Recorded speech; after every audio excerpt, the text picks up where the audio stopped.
बहुत बहुत समय पहले केवल परमेश्वर था। उन्होंने पूरी दुनिया बनाई। नीला आसमान, चमकता सूरज, रात का चांद और टिमटिमाते तारे। फिर उन्होंने धरती पर पेड़, पौधे, नदी, पहाड़ और जानवर बनाए। और सबसे खास बनाया आदम और हव्वा। वे एक सुंदर बाग, एदन की वाटिका में रहते थे। परंतु एक दिन उन्होंने परमेश्वर की आज्ञा तोड़ दी। उसी दिन से दुनिया में पाप और दुख आ गया। अब लोग कभी अच्छे काम करते तो कभी बुरे। समय बीता और लोग बहुत बुरे हो गए। तब परमेश्वर ने एक बड़े जलप्रलय का निर्णय किया। लेकिन एक अच्छे आदमी नूह ने परमेश्वर की बात सुनी। परमेश्वर ने नूह से कहा, एक बड़ी नाव बनाओ।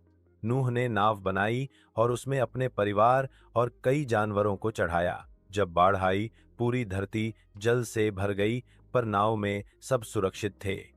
बाढ़ के बाद परमेश्वर ने आसमान में इंद्रधनुष दिखाकर वादा किया, मैं फिर कभी सारी धरती को बाढ़ से नष्ट नहीं करूंगा। फिर बहुत साल बाद परमेश्वर ने अब्राहम को बुलाया और कहा, मैं तुझे एक बड़ी जाति बनाऊंगा और तेरी संतान से पूरी दुनिया आशीष पाएगी।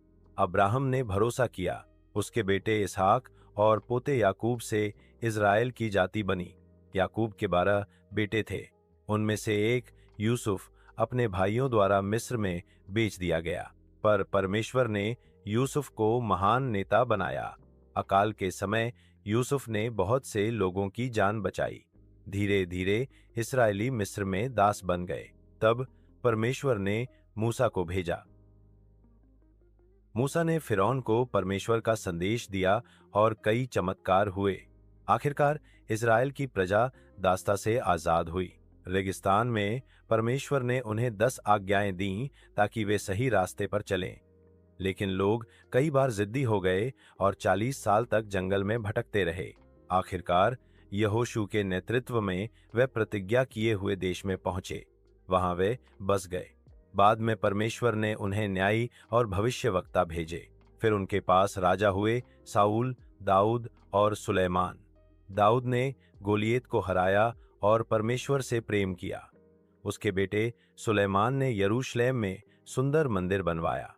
लेकिन समय के साथ लोग परमेश्वर को भूल गए और मूर्तियों की पूजा करने लगे। परमेश्वर ने भविष्यवक्ताओं को भेजा, जैसे यशायाह, यिर्मयाह और दानियेल, ताकि लोग सही रास्ते पर लौटें। परंतु जब लोगों ने नहीं सुना तो वे दूसरे देशों में बंदी बनाकर ले जाए गए। फिर भी परमेश्वर ने कभी हार नहीं मानी। उन्होंने वादा किया कि एक दिन उद्धारकर्ता मसीहा आएगा जो लोगों को पाप से बचाएगा। यह वादा यीशु मसीह के जन्म से पूरा होता है, जो नए नियम की कहानी है। बच्चों, पुराना नियम हमें सिखाता है कि चाहे लोग गलती करें, परमेश्वर हमेशा अपने वादे निभाते हैं और उनसे प्रेम करते हैं।